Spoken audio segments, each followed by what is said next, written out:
양소영 변호사의 상담소, 양담소를 찾아주신 여러분 환영합니다. 양소영입니다. 각서 쓰기 좋아하는 부부가 있었습니다. 부부싸움 끝은 꼭 각서로 마무리를 짓습니다. 술 마시고 또 필름 끊기면 100만 원 벌금, 다시 외박을 하게 되면 전 재산을 주겠음, 서로에겐 비밀은 없다, 비밀번호 공유. 네, 이렇게 별의별 것들을 다 각서로 만들어 놓았는데요. 자, 부부 사이에 쓴 각서, 법적으로 효력이 있는 걸까요? 법무법인 승인 양소영 변호사입니다. 정말 많이 물어보세요. 부부 사이에 쓴 각서, 계약서 효력이 있느냐? 가족들이 쓴 각서, 계약서 효력이 있느냐? 이렇게 질문 많이 하십니다.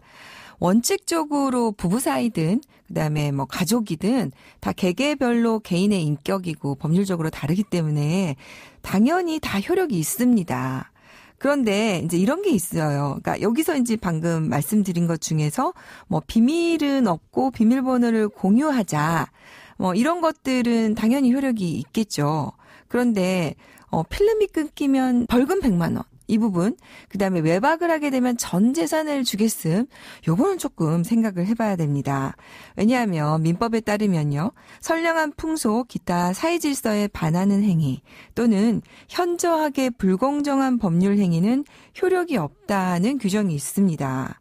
이제 그러다 보니까 이러한 각서의 내용이 두 사람 사이의 경제적인 상황에 비추어 볼 때 좀 너무 과하다. 이런 경우에는 그게 효력이 없다고 볼 수가 있다는 거죠. 그래서 예를 들어서 월급이 한 100만 원 정도인 경우와 월급이 한 1000만 원 정도인 경우에 술 마시고 필름 끊기면 일금 100만 원 벌금, 그러면 1000만 원 정도인 분은 당연히 효력이 있다고 볼 수 있는데, 사실 월급 자체가, 소득 자체가 좀 어려운 사람에게 이 100만 원이라는 것은 어떻게 보면 공정할 수도 있고 어떻게 보면 불공정할 수 있어서 이 부분은 좀 다퉈봐야 될 부분이 있습니다. 제가 옛날에 진행했던 사건이 있었는데요. 바람을 피우면은 10억을 주겠다 이렇게 한 분이었는데 이분이 전 재산이 몇 천만 원이었습니다. 그러니까 이 경우에는 당연히 효력이 인정될 수 없다라고 해서 이제 소송에서 진 사례가 실제로 있었기 때문에, 자, 두 사람 사이의 각서는 사실 그래서 저희가 이렇게 조언을 드려요. 너무 원하는 금액을 크게 하고 전 재산 이렇게 하지 말고 차라리 현실적으로 몇백만 원, 몇천만 원이라 하게 되면 그 부분은 효력이 인정받을 수 있다. 이렇게 조언을 드립니다. 그리고 비밀번호 같은 경우에요. 비밀번호를 공유하지 않을 경우 이혼한다. 이건 어떨까요? 자, 이런 거는 민법상 이혼 사유가 정해져 있기 때문에 거기까지 해당한다면 볼 수가 없어서 또 이런 부분은 무효가 될 수도 있습니다. 양담소에서 함께 나눠볼 법률 궁금증이 있으시다면 YTN 라디오 양소영 변호사의 상담소 홈페이지에 남겨주시면 됩니다. 화나고 답답하고 억울한 당신의 법률 고민 함께 풀어볼게요.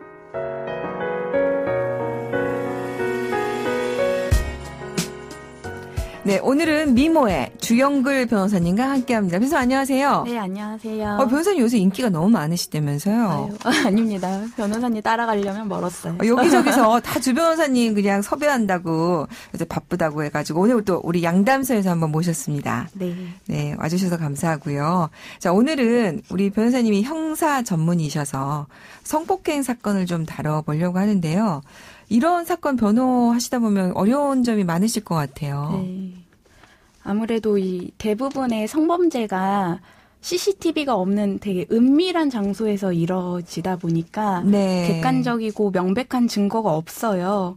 그래서 피해자의 진술에만 의존해서 사건이 진행되게 되는데, 피해자 쪽의 변호를 맡다 보면 피해자분한테 이제 그 사건에 대해서 다시 물어보고 진술을 받는 게 또 죄송스럽고 2차 가해적인 그 느낌이 들 때가 있어서 네. 저도 정신적으로 같이 힘들 때가 있고, 사건이 대부분 요즘은 술을 마신 상태에서 일어나다 보니까 피해자분이 이제 진술을 잘 해주셔야 사건이 잘 될 텐데 대부분 기억이 잘 나지 않는다고 하실 때가 많아요.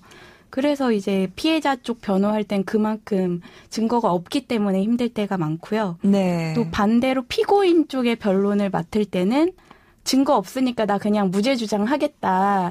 이런 식으로 나올 때가 많아서 죄가 있는데도 이제 무죄 주장을 하고 싶어 하시는 경우가 많다 보니까 그거대로 또 정신적으로 힘들기도 하고 또 합의를 원하시는 분은 피해자한테 제가 이제 전화를 해야 되는데 네. 피해자분은 또 왜 이런 전화를 하냐 하면서 화내실 때가 많아요. 그래서 여러모로 정신적으로 힘들 때가 많은 것 같아요.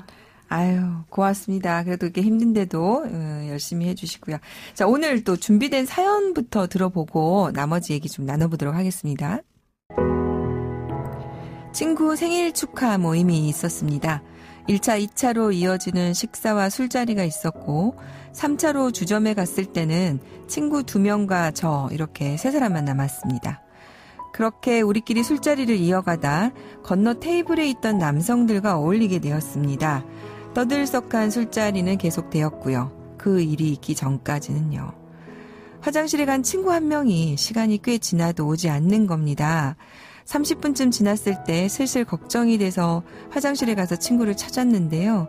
친구가 화장실 바닥에 넋을 놓고 앉아 있었습니다. 함께 술을 마셨던 남성 한 명이 친구를 성폭행했다는 겁니다. 반항하는 친구를 강제로 눌러서 성폭행을 했다는데 친구는 제정신이 아니었습니다. 하지만 남성은 친구와 합의하에 성관계를 가졌다고 합니다. 화장실에 강제로 끌고 가지 않았다면서요? 대체 무슨 일이 벌어진 걸까요? 네, 정말 끔찍한 일이 벌어졌는데요. 화장실에서 이제 성폭행 사건이 발생을 했고 여성은 성폭행을 당했다고 주장을 하고 남성은 이제 합의된 성관계라고 주장을 하는 상황입니다. 우리 주 변호사님이 말씀하셨듯이 참 어려운 사안인데요. 이럴 경우에 이제 어떻게 하나씩 진실을 가려내 갈 수 있는 건가요? 일단은 제일 기본적인 게 피고인과 피해자의 각 진술을 받아서 네. 그 진술이 얼마나 신빙성이 있는지 따져보는 거예요. 그리고서 그 성관계 아니면 성폭행이 일어날 당시에 CCTV는 없겠지만 술집에서 전후 사정을 볼 수 있는 CCTV는 확보할 수 있을 거예요. 주점에서. 네, 네. 주점에서 두 사람이 얼마나 친밀했고 또 그 화장실에서 나왔을 때 어떤 표정으로 나왔는지 이런 거를 CCTV로 좀 간접 정황을 지켜보게 되고요. 그리고 두 사람이 그 이전에는 어떤 관계였는지 합의하에 화장실에서 관계를 맺을 정도로 친밀했는지 그리고 그날 이후에 피해자가 어떻게 행동을 했고 또 피해자가 이 사람에 대해서 어떻게 보면은 남자분 주장으로는 무고했다는 건데 네. 거짓말로 이렇게 무고할 만한 이유가 있는지 그리고 거짓말 탐지기를 통해서 또 간접적으로 누가 말이 맞는지 좀 따져보기도 합니다. 다행히 이제 술자리가 지속된 식당에 CCTV가 있으면 두 사람이 어떤 상황에서 사인을 주고 받고 나간 건지 아니면은 여성이 나갔는데 남성이 일방적으로 뒤를 따라 나갔는지 이것도 굉장히 좀 중요할 수 있겠군요. 네, 맞아요. 가끔 네. 보면 이렇게 손잡고 나가거나 스킨십이 있었던 경우가 있어요. 그러면은 네. 아무래도 남자 쪽으로 좀 기울어지게 되는 판결이 남자의 나올 주장이. 때가 있네요. 네. 네. 이 사건을 본 친구들의 진술도 굉장히 중요하겠죠. 당시 상황을 직후에 목격했다고 하니까. 네, 맞아요. 그 주점에서 둘이 분위기가 어땠는지 이런 진술을 받기도 하고 사실 이 사건인 경우에는 화장실에서 친구가 이제 그 사건이 일어나자마자 피해 입은 것처럼 보였잖아요. 그래서 네. 그 진술을 확보하면 아무래도 피해자에게 큰 도움이 될 것 같습니다. 네.